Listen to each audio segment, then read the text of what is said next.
Hello again, my friends, and welcome back. I'm sorry I was absent for a time, but things got away from me, and I had to take care of some matters that were very important. However, I have returned now, and I hope that you are waiting with bated breath for another story. Or perhaps not bated breath, you might have passed out by now. But for another story nonetheless.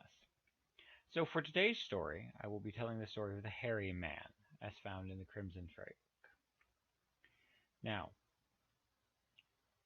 shall we begin?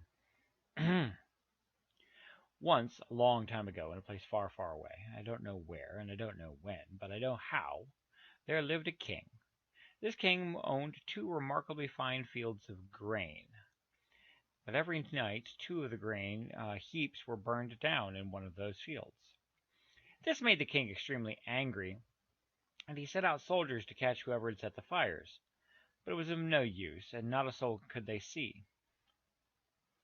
So he offered 900 golden crowns to any one who could catch the evildoer. However, he also ordered that whoever did not keep a proper watch over those fields would be killed.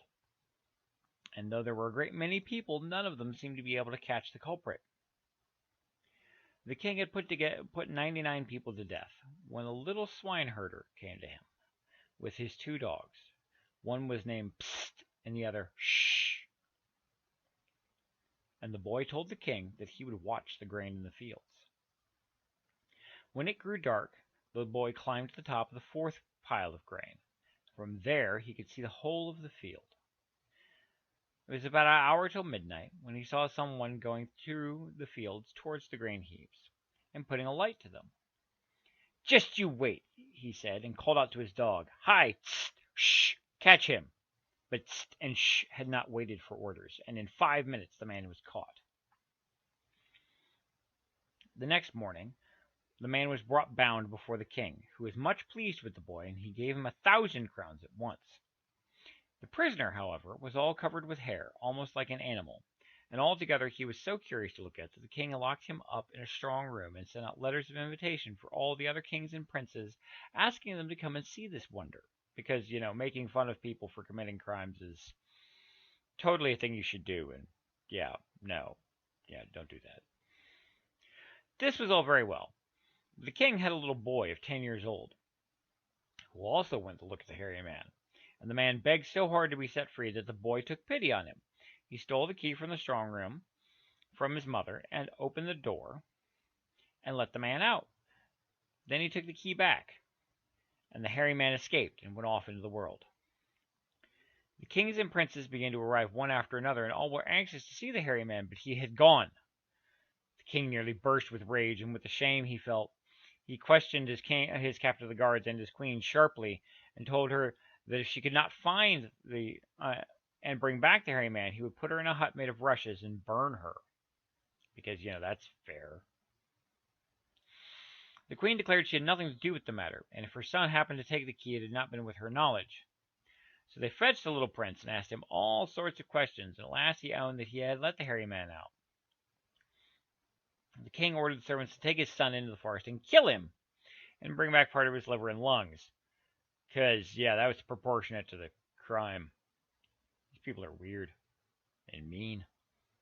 But anyway, there was grief all over the palace when the king's command had been known, because the prince was a great favorite. But there was no help for it, and they took the boy out in the woods. However, the man who took him there felt sorry for him, and instead killed a dog and carried pieces of his lungs and liver back to the king, who was satisfied and did not trouble himself any more, because he was dumb. The prince wandered about the forest and lived as best he could for 5 years. A long time to live in the woods. One day he came upon a poor little cottage in which was an old man. They began to talk, and the prince told the story of his sad fate. And then they recognized each other, for the old fellow was no other than the hairy man who the prince had set free, who had lived ever since in the forest. The prince stayed with the hairy man for 2 years, but then he wished to go further. The old man begged him to stay, but he would not. So the hairy man gave him a golden apple, out of which came a horse with a golden mane, a golden staff with which to guide that horse. And the old man also gave him a silver apple, and out of that silver apple came the most beautiful hussars, because apples have soldiers in them, and a silver staff. and then a copper apple from which he could draw as many foot soldiers as ever he wished, and a copper staff. He made the prince swear solemnly to take the greatest care of these presents, and they let him go. The boy wandered on and on till he came to a large town.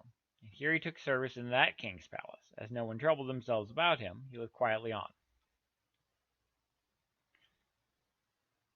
One day, news was brought to the king that he must go out to war. He was horribly frightened, for he had a very small army, but he had to go all the same. When he had departed, the prince said to the housekeeper, "Give me leave to go to the next village. I owe a small bill there, and I wish to go and pay it." And as there was nothing to be done in the palace, the housekeeper gave him leave. When the prince got beyond town, he took out his golden apple, and when the horse sprang out of that golden apple, he swung himself up into the saddle. Then he took the silver and copper apples, and with all these fine soldiers he joined with the king's army.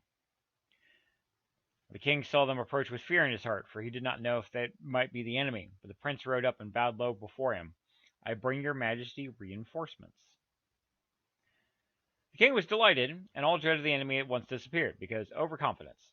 The princesses were also there for some reason, and they were very friendly with the prince, and begged him to get in their carriage so they could talk, but he declined and remained on horseback, as he did not know when the battle might begin. Whilst they were all talking together, the youngest princess, who was also the loveliest, took off her ring, and her sister tore her handkerchief in 2 pieces, and they gave these 2 gifts to the prince. Suddenly the enemy came into sight, and the king asked whether his army or the prince's should lead the way. But the prince set off first with his hussars, and he fought so bravely that only 2 of the enemy were left alive, and these 2 were only spared to act as messengers. Because, can't just kill everybody, then nobody knows what happened. The king was overjoyed, and so were his daughters, at this brilliant victory. When they drove home, they begged the prince to join them, but he would not come, and he galloped off with his hussar. When he got near the town, he packed his soldiers and his fine horse all carefully into the apples, and then strolled into town. On his return to the palace, he was well scolded by the housekeeper for staying away so long, and the whole matter might have ended there. But it happened that the youngest princess had fallen in love with the prince, and he had with her, and as he had no jewels, he gave her the copper apple and staff. One day, as the princess was talking to her father, the younger asked the father whether it might not have been their servant who had helped so much. The king was quite angry with that idea, but to satisfy her, he ordered the servant's room be searched, and there, to everyone's surprise, they found a golden ring and half of the handkerchief. When these were brought to the king, he sent for the prince at once and asked if it had been he who came to the rescue.